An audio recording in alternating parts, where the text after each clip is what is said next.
Bonjour à tous et bienvenue dans cette nouvelle vidéo débrief, entre guillemets, sur DBD et plus particulièrement le stream anniversaire qui a eu lieu à la PAX le 9 mai, donc la semaine dernière, vendredi dernier, au moment où sortira cette vidéo.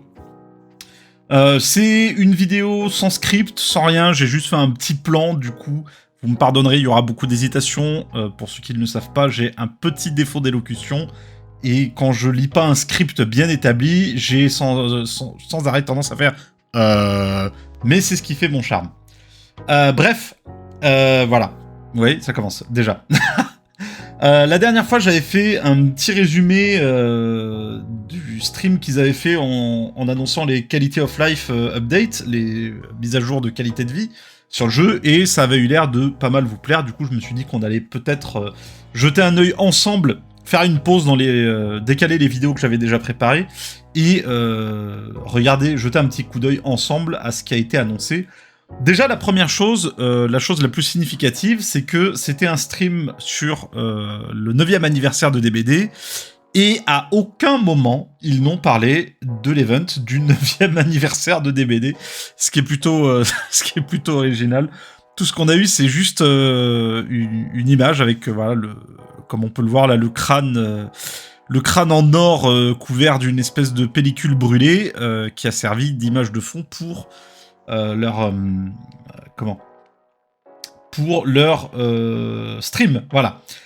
Du coup, le plan du stream, comment il s'est déroulé, on a d'abord eu un chapitre sur la roadmap de l'année 9 de DBD et un petit point sur les mises à jour de qualité de vie du jeu, suivi du très très attendu reveal du chapitre Five Nights at Freddy's. En troisième, on a eu un petit point sur les prochaines collections de skins qui vont arriver, qui vont arriver dans le courant de l'année. Hein. Et enfin, un mystérieux chapitre intitulé Choose Your Own Chapter, choisissez votre propre chapitre. Du coup, on va regarder ça ensemble, si vous le voulez bien. On va essayer de détailler un petit peu, en essayant de ne pas faire une vidéo de 3 heures non plus. Donc, la première chose, évidemment, c'est roadmap et quality of life update.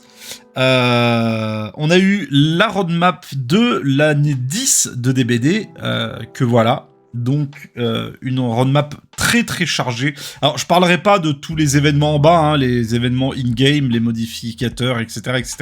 Parce que concrètement, c'est systématiquement la même chose. On va avoir l'event Blood Moon, on va avoir l'event Halloween, l'event de Noël. On va avoir un 2v8, on va avoir du Chaos Shuffle. Éventuellement des nouveaux modificateurs, mais ils n'en ont absolument pas parlé, du coup on verra ça au moment où ça viendra. Ce qui nous intéresse, bien évidemment, c'est la ligne du haut, avec les nouveaux chapitres et les nouvelles failles. Bon, les nouvelles failles, voilà, c'est des nouvelles failles, on va pas s'attarder là-dessus, mais des nouveaux chapitres. Alors, avec, en juin 2025, nouveaux chapitres, nouveaux tueurs, nouvelles cartes, sans aucune surprise. Il s'agit du chapitre Five Nights at Freddy's, qui était annoncé depuis un petit moment et très attendu. Suivi d'un chapitre en juillet, un chapitre licencié avec 2 survivants au lieu d'1, ce qui est assez exceptionnel, sachant que pendant le stream, ils ont dit que c'était des survivants qui venaient d'un monde où l'horreur était omniprésente. Des vrais survivants, des durs de durs, très bien. Suivi d'un chapitre original en septembre avec un nouveau tueur et un nouveau survivant. La seule chose qu'ils nous ont dit, c'est que le tueur serait orienté folklore asiatique, qui serait très sanglant, très gore et particulièrement détraqué.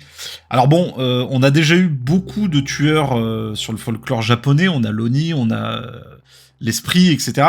Ça fait beaucoup. Peut-être que cette fois, ils vont s'orienter vers la mythologie chinoise, peut-être un... Alors, excusez ma prononciation, je m'excuse auprès de toutes les personnes qui parlent chinois et de tous les Chinois. Peut-être un Jiangqi, les espèces de morts-vivants. Peut-être un Krasua, une espèce de démon qui est constitué d'une tête de femme avec tous les organes qui pendent mais pas de corps. Ou peut-être qu'ils vont retourner sur la mythologie japonaise qui plaît tant avec, je sais pas moi, peut-être une Kushisake Onna, vous savez, le démon femme avec la bouche fendue, qui vous demande si vous la trouvez jolie, et si vous répondez non, Enfin, si vous répondez oui, elle vous tranche les joues aussi. Si vous répondez non, elle vous bute. Bref, un chapitre original, orienté Asie, avec un tueur et un survivant. En novembre, chapitre à licence, sans aucune indication, aucun indice. Tout ce qu'on sait, c'est que ce sera un tueur et 2 survivants. Ce qui est assez exceptionnel. Faut rappeler que tueur et 2 survivants pour un chapitre, ça fait beaucoup de nouveaux personnages. Ça fait 12 nouvelles perks d'un coup. Et les spéculations commencent à aller bon train sur Reddit. Mais jusqu'à maintenant, les seuls chapitres licenciés où il y a eu un tueur et 2 survivants, c'était les chapitres Resident Evil. Voilà. Sachant qu'en introduction, je sais plus si c'est Mathieu Côté qui l'a dit ou pas, mais il disait que ils aimeraient beaucoup faire encore plus de collabs avec Capcom. Voilà. Ça a été le petit caillou qui a commencé à dégringoler, qui a provoqué l'avalanche de spéculations sur Reddit, comme quoi le chapitre de novembre serait un chapitre Resident Evil, chapitre 3. Après, de mon point de vue, je trouve que ça commence à faire beaucoup de tueurs Resident Evil. Ça fait, en comptant les skins légendaires et les tueurs, on a quand même 4 tueurs et une tripotée de survivants. Donc personnellement, j'espère que ce sera pas Resident Evil chapitre 3, ce serait pas mal. Et enfin, pour terminer, au mois de mars de l'année prochaine, mars 2026, nous avons droit à un nouveau chapitre original avec un nouveau survivant, pas de tueur, mais surtout un nouveau royaume. Et ça, c'est très important parce qu'un nouveau royaume, ça veut dire énormément de lore, énormément d'histoire, parce qu'on n'inclut pas un nouveau royaume comme ça pour rien. Faut savoir que le dernier royaume qui a été inclus dans le jeu, je crois que c'était l'île Flétrie. Si je dis pas de bêtises, le dernier royaume qui a été intégré au jeu, c'était l'île Flétrie. Donc ça commence à dater. Hein. Sachant que les royaumes comportent également plusieurs cartes. Hein. J'en parlerai un petit peu plus en détail prochainement. Néanmoins, pas de tueur, mais ils ont dit qu'ils allaient faire un gros plot twist sur un tueur déjà présent dans le jeu. Voilà. Et autre indice, ils ont dit que le nouveau royaume allait énormément plaire à la communauté. Donc voilà, c'est les seuls indices qu'on a eus. Est-ce que le plot twist, ce sera le 18e rework de la marchande de crâne? On sait pas, on verra bien. Bref, et c'est tout pour la roadmap de l'année 10 de DBD. Ce qui permet de faire la transition avec le Quality of Life. Voilà, Quality of Life, donc ils nous ont d'abord montré ceci, la phase 1 qu'on connaît déjà. En vert, c'est tout ce qu'on a déjà eu, donc le nouveau système de quête. Ils ont précisé qu'ils travaillaient encore sur le nouveau système de quête pour essayer de faire en sorte qu'il plaise au plus grand nombre. Le système de preview de tes propres perks dans le lobby et le nouveau système anti-slug avec l'option pour se rendre sous différentes conditions et tout ce qui est en bleu, donc gamma setting, Gonex prevention et tout ça, ça arrivera d'ici le mois de juin. Voilà, donc c'est vraiment très prochainement. Sachant que ils ont dit qu'ils apportaient une attention toute particulière à la dépense de points de sang massive, parce que voilà, ils se sont rendus compte que même avec la toile automatique maintenant, dépenser 3 millions de points de sang sur un nouveau survivant qui vient de sortir, ça prend énormément de temps. Ils ont également précisé qu'ils allaient améliorer, mettre l'accent sur les parties perso. Alors, pour les joueurs lambda, on va dire on s'en fout un petit peu, je sais pas vous, mais moi je fais jamais de partie perso, hormis quand je dois tourner des vidéos et que j'ai besoin d'un environnement contrôlé sans étrangers, sans autres joueurs, où du coup je lance une partie perso avec mon équipe de tournage et je fais ce dont j'ai besoin. Mais là ils allaient améliorer à fond le système de partie perso, sachant qu'ils allaient également inclure le 2v8 dans le nouveau système. Et ça peut être une bonne nouvelle, peut-être pour développer éventuellement la scène e-sport de DBD qui aujourd'hui est actuellement nul, quoi. Il y a quasiment pas de compétition, il y a quasiment rien, quoi. Du coup, peut-être que ça permettra aux gens motivés de créer de nouveaux tournois et de développer un petit peu, voilà. Et ensuite, ils nous ont fait un petit rappel sur la phase 2 de l'update Quality of Life, qui arriverait d'ici, à partir de juillet, entre juillet et décembre, hein, très progressivement. Donc bon, là, ils ont pas apporté beaucoup de précisions, hormis le fait que les clés auront un nouvel effet avec les coffres, le Map and Key Item Balancing. Donc les cartes auront le même effet que fenêtre d'opportunité. Voilà, c'est un indice qu'ils nous ont donné. Les clés auront un nouvel effet et seront utilisables avec les coffres. Peut-être pour donner un petit peu plus d'attrait dans les coffres en partie, parce qu'il faut dire ce qui est, les coffres. À moins de tomber devant un coffre, personne va à la recherche des coffres aujourd'hui dans une game, quoi. Ça prend plus de temps qu'autre chose. Ils ont également annoncé un nouvel objet pour les survivants. Donc, tout nouvel objet qui aura ses propres accessoires, très certainement. Mise à jour du système de MMR. Où le MMR, la légende dit qu'il y a un MMR dans des BD. Le MMR prendra désormais en compte vos actions dans la partie et sera plus seulement fait de j'ai survécu ou je suis mort ou j'ai tué ou les survivants sont échappés. Enfin, ça prendra en compte plusieurs éléments de la partie. Qu'est-ce qu'ils ont annoncé également ? Oui, dans le 2v8, donc c'est une nouvelle fonctionnalité qui n'arrivera pas dans le 2v8, le prochain 2v8, mais dans le suivant qui arrivera cet été. Nouvelle fonctionnalité très intéressante pour les joueurs tueurs, vous le savez, vous taguez en tueur en 2v8 et vous n'avez rien d'autre à faire que regarder votre écran pendant 20, 30, des fois 40 minutes avant que ça tague, ce qui est extraordinairement frustrant, parce que, de mon point de vue, le seul véritable intérêt du 2v8, c'est de pouvoir jouer tueur avec un pote. Voilà. Parce que jouer à plusieurs en survivant, on le fait déjà très, très souvent. Il n'y a pas besoin du 2v8 pour ça. Du coup, nouvelle fonctionnalité, désormais, vous allez pouvoir taguer en tueur, et pendant l'extraordinairement longue file d'attente tueur, vous allez pouvoir faire une partie survivant en 2v8, en attendant que ça tague. Du coup, vous jouez en survivant, et à la fin de votre partie, boum, votre partie tueur a été trouvée. Voilà, du coup, ça vous permet d'occuper les 20-30 minutes d'attente en jouant survivant, plutôt que de ne rien faire et de regarder votre écran patiemment. C'est tout. Et si, ils ont parlé de l'arrivée en juin d'un nouveau système de soutien de créateurs de contenu. Alors, ils en ont pas dit plus que ça, mais je pense que ce sera un petit peu comme dans tous les autres jeux. Voilà, quand vous achetez des cellules Dora, vous rentrez le code créateur Meskawai, et Meskawai gagnera une petite quantité de cellules Dora ou une petite commission sur ce que vous aurez dépensé. Je pense que c'est le système qui fonctionne avec tout le monde, hein. Ça fonctionne avec Epic, ça fonctionne dans tous les jeux. Voilà, un petit soutien pour les créateurs de contenu. Et c'était tout pour cette partie du stream, ce qui nous amène à la deuxième partie, la très attendue. Collaboration, chapitre Five Nights at Freddy's. Alors moi je vous avoue, Five Nights c'est une licence que je kiffe pas plus que ça. Voilà, je sais que... Calmez-vous du calme. Commencez pas à m'attraper par le col dans les commentaires, hein.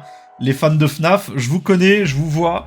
Non, moi, FNAF, c'est un jeu que je connais vraiment pas du tout. Voilà, j'ai vu le film, c'est tout. J'ai joué 10 minutes au premier jeu, ça m'a gonflé. Je vous dis de ça quand le premier jeu est sorti, hein. Donc c'était il y a des années et des années, je sais même plus quand est-ce qu'il est sorti. Mais voilà, toujours est-il que nous allons avoir un nouveau tueur, l'animatronique, de son nom officiel. Et en fait, ce sera Springtrap. Voilà. Si j'ai bien compris, c'est le grand méchant de la saga FNAF, à Springtrap. Sachant qu'il n'y a aucune info, ils n'ont pas donné le pouvoir, ils n'ont pas donné les perks. Mais il a été dit qu'il aurait une mécanique unique. Donc un petit peu comme le chapitre Saw avec les casques, avec Vecna, avec ses coffres, etc., etc. Une mécanique unique qui sera en place quand vous jouerez avec Springtrap ou contre Springtrap. Petite précision, à la sortie du chapitre, il aura un skin légendaire avec l'apparence du tueur tiré du film Five Nights at Freddy's. En plus de ça, le chapitre aura droit à une carte, la pizzeria Freddy Fazbear's, qui sera dans le royaume de l'île flétrie. On peut le voir un petit peu avec les effets sur les murs, là, qui ne sont pas sans rappeler ceux du cinéma de Greenville. Donc voilà, vous savez, les espèces de tas de viande dégueulasses, là, les trous. Donc ce sera sur le royaume l'île flétrie, donc ça partagera le royaume avec Greenville et avec le Jardin de la Joie. Et il faudra donc, pour avoir une chance d'y aller, utiliser l'offrande Terreau Icoreux. Voilà. Il a été dit que la carte serait pleine d'easter eggs, pleine de jumpscares, et surtout pleine de surprises. Par exemple, sur ce screen-là, on peut voir la salle principale, il y a les animatronics sur la scène, et surtout, il y a un générateur. Du coup, on peut s'attendre à ce que, comme au cinéma de Greenville, si vous réparez ce générateur, ça mettra en marche les animatronics d'une manière ou d'une autre. Voilà. Nouvelle fonctionnalité également, à la sortie du chapitre, il va y avoir une file d'attente séparée où tous les matchs se dérouleront sur la nouvelle map, ce qui est plutôt pas mal en fait, parce que je vous avoue que la dernière fois qu'ils ont rajouté une map, c'était Ormont, la mine d'Ormont, hein, sur le royaume d'Ormont, et depuis sa sortie, je crois que j'ai dû y jouer 3 fois sur cette map. Du coup, si je n'avais pas créé une partie perso pour aller l'explorer, je la connaîtrais quasiment pas. Voilà, du coup, c'est plutôt une bonne nouvelle, sachant que ils ont prévu de garder cette fonctionnalité pour toutes les prochaines sorties de map, si jamais l'idée vous plaît. Ils ont également annoncé dans les prochaines semaines beaucoup de leaks et de previews du chapitre FNAF. Et sans plus attendre, je vous laisse le teaser.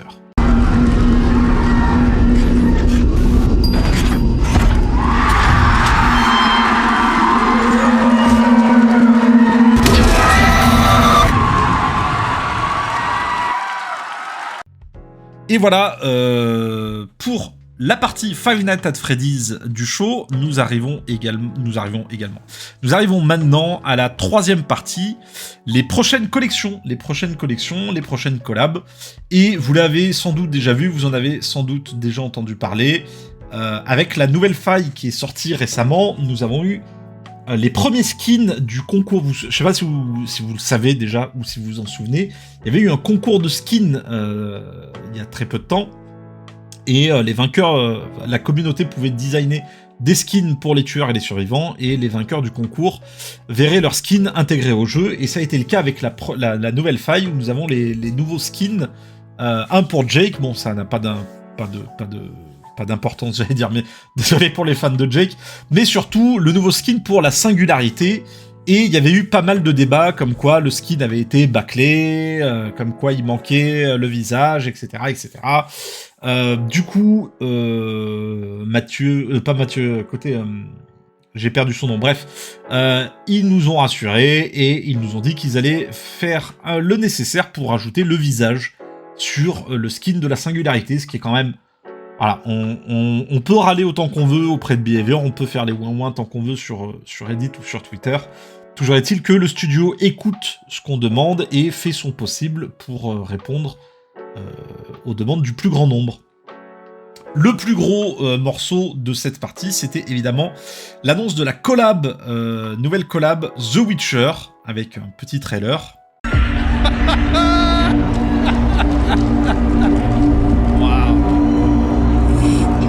This place. There's evil here. Death hangs in the air.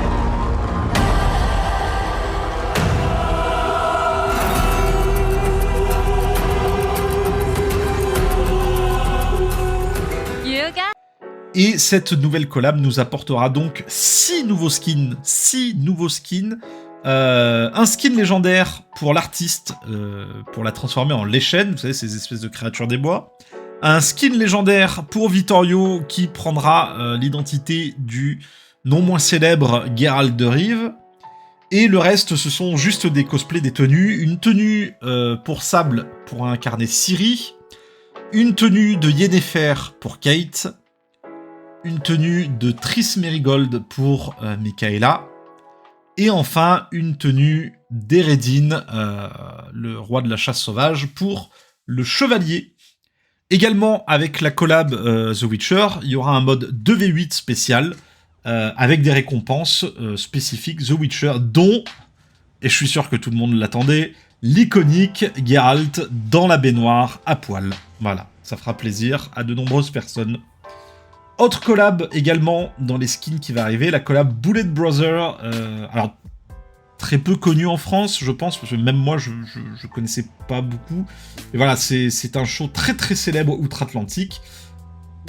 Et il y aura donc 2 skins pour cette collaboration. Un skin pour l'artiste, qui est la tenue, un match-up des tenues des Bullet Brothers, et un skin pour la chasseuse, qui sera en fait le skin vainqueur du concours de costumes qui avait été organisé pour l'émission Dragula. Voilà. Et enfin, 2 nouveaux skins pour Lara Croft.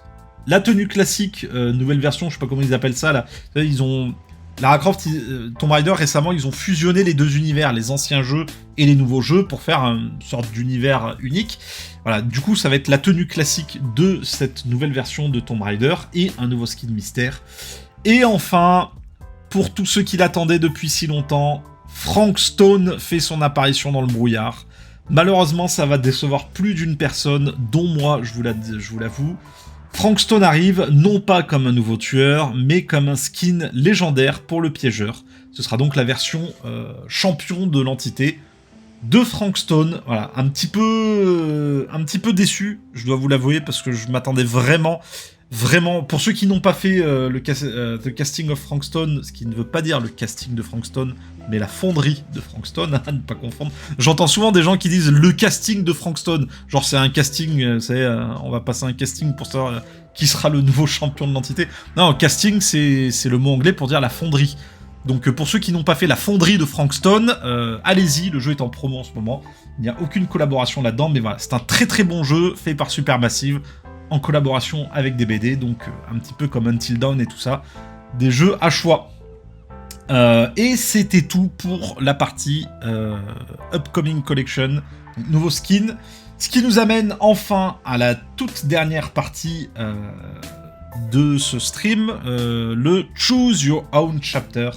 Choisissez votre propre chapitre. Grosse nouveauté, en gros, les mecs ils vont faire un livre dont vous êtes le héros, communautaire, où la communauté choisira l'intégralité des composants d'un nouveau chapitre.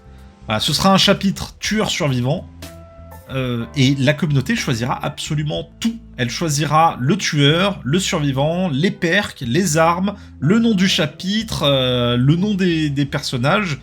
Et en fait, ça va être fait sous un système de vote communautaire.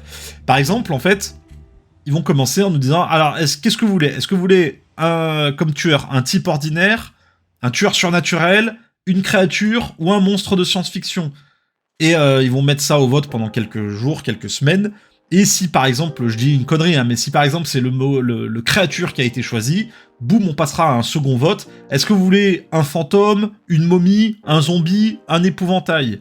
Ah, on choisit, bref, vous choisissez, encore une fois je dis une connerie, mais vous choisissez l'épouvantail, voilà, un épouvantail, on n'en a pas dans des BD. Très bien, est-ce que vous voulez comme arme qu'il ait une faucille, une faux, un hachoir ou une tronçonneuse ? Enfin bref, vous avez compris le principe. Tous les composants de ce nouveau chapitre seront présentés au vote, et c'est la communauté qui choisira. Moi, je trouve ça assez chouette en fait, je trouve ça vraiment chouette que la commu ait son mot à dire. La seule chose que je redoute un petit peu, c'est les créateurs de contenu. Je parle pas de moi, bien évidemment, moi je suis un tout petit gars, mais les énormes créateurs de contenu qui balanceront leur communauté pour le vote de manière massive pour que leur communauté vote ce que eux ils veulent en fait. Et j'ai peur que ce soit en fait un petit peu le choix des créateurs de contenu plutôt que le choix de la communauté. J'ai aucune idée de comment ils vont faire, mais voilà, c'est le seul doute que j'ai sur ce système, mais sinon je trouve que c'est quand même très très intéressant qu'ils donnent la parole à leur commu pour créer entièrement un chapitre de A à Z. Et c'était tout. Voilà, c'était tout pour ce stream 9e anniversaire. Il a été annoncé qu'il y aurait un prochain stream très très prochainement pour donner tous les détails sur le chapitre FNAF, et je l'espère, ils n'en ont même pas parlé, hein, mais je l'espère, des détails sur l'anniversaire de DBD. Voilà, parce que l'événement arrive très bientôt, hein, et nous n'avons absolument eu aucune info sur la prochaine mascarade corrompue. Petit bonus, si vous êtes encore là, vous avez droit à un petit bonus. Il faut savoir que concernant le chapitre avec les 2 survivants licenciés qui arrivent très prochainement, là après le chapitre FNAF, il faut savoir que il nous a été révélé par Mathieu Côté cette fois que durant le stream, ils nous ont donné un gros indice nous donnant l'identité des nouveaux survivants qui allaient arriver sur le brouillard, dans le brouillard. Et si vous avez été suffisamment attentif, vous avez remarqué que ces indices se trouvaient ici, dans la roadmap de l'année 10 de DBD.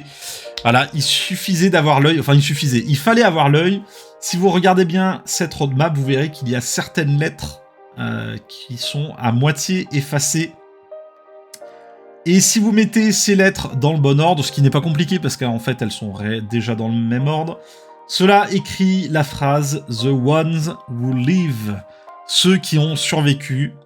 Et pour les plus connaisseurs, vous savez qu'il existe un show télé intitulé « The One Who Live », un spin-off de la très célèbre série The Walking Dead. Voilà. Il y a donc de très fortes chances que les 2 prochains survivants de DBD soient Rick et Michonne. Voilà, c'était le petit bonus. C'était mon analyse personnelle, c'était l'analyse qui est également beaucoup appréciée sur Reddit, sachant que la seule autre licence qui venait en tête, qui venait régulièrement, ça aurait pu être une licence Supernatural. Je vais pas vous mentir, j'adorerais un chapitre Supernatural. Mais voilà, il semblerait que le prochain chapitre, ce soit le chapitre The Walking Dead. Et c'est tout. Voilà, c'est tout ce que j'avais à vous dire sur ce stream anniversaire. Discutez-en dans les commentaires et n'hésitez pas à me dire ce que vous en pensez. Est-ce que vous avez hâte de jouer Springtrap? Est-ce que vous avez peur de voir un effet Kaneki où il n'y aura que des Springtrap pendant des semaines? Dites-moi ce que vous en pensez. Merci à tous d'avoir regardé cette vidéo. J'espère que, une fois de plus, ce concept d'analyse et de débrief des événements Behavior vous aura plu. Et puis on se retrouve dans la prochaine vidéo. Allez, salut!